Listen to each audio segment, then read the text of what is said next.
پر دې باندې یقینا زه ډېر ګرومجن یم.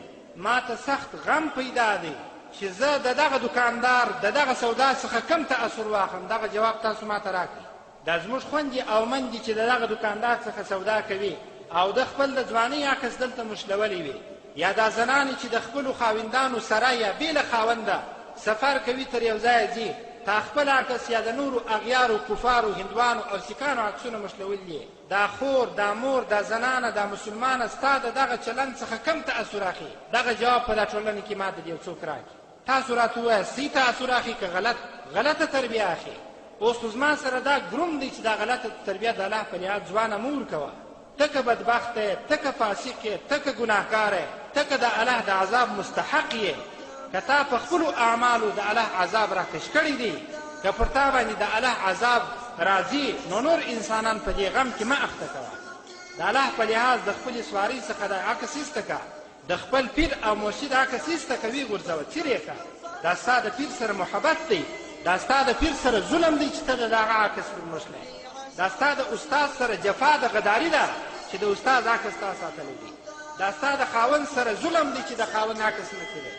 دا ستا د ښځې سره ظلم دی چې د خپلې ښځې عکس تا د واده د اولې شپې د ځان سره ساتلی دی. یادوي دې ما زه مجبور یم چې ټولو انسانانو ته هره ګناه او هر عمل ګوته به ګوته ور وښیم. په کنایات خو زموږ خلک سر نه خلاصوي، په اشارو باندې خو زموږ خلک نه پوهېږي، تر څو چې برملا او په ښکاره باندې ورته ونه وایه چې دا کار ناروا دی مې کوه. په دې کور کې ستا بچی دا ستا د عکس څخه پلاره کم تأثر اخلي؟ دا جواب ما ته راکړه پلار. او دا ستا ښځه دا ستا د عکس څخه کم تأثر اخلي، کمه فایده پورته کوي؟ خاونده دا جواب راکړه. شاګرد د استاد عکس چې تا ساتلی دی، استاد د شاګرد عکس چې تا ساتلی دی، دا کم تأثر تا اخیستی دی؟ راکړه جواب. او دا پلار ولې دونه جرأت نه کوي چې په کور کې دا پابندي جوړه کړي چې نور عکسونه بند دي وسوځي، ویې غورځوئ دا عکسونه، ایسته یې کړئ د خپلو ټلیفونانو د سکرین څخه د غلطو ښځو عکسونه ایسته کړئ. او دفترو ته چې ورسئ د کمپیوټر پر سکرین باندې هم د داسې یو چا د عکس سره مخامخ کېږئ چې هغه به د اسلام څخه وتلی یو څوک.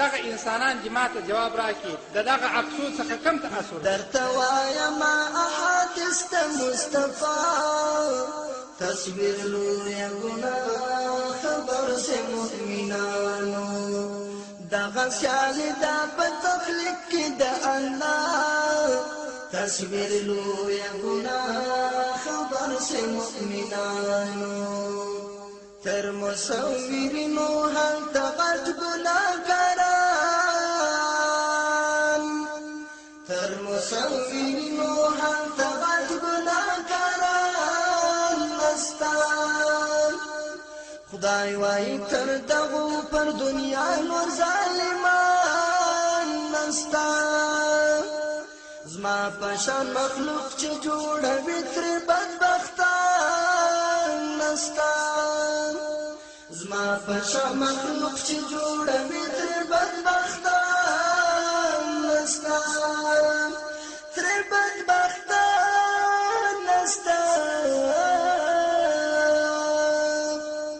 دغه حدیث د محمد رسول الله تصویر لویه ګناه خبر سه مؤمنانو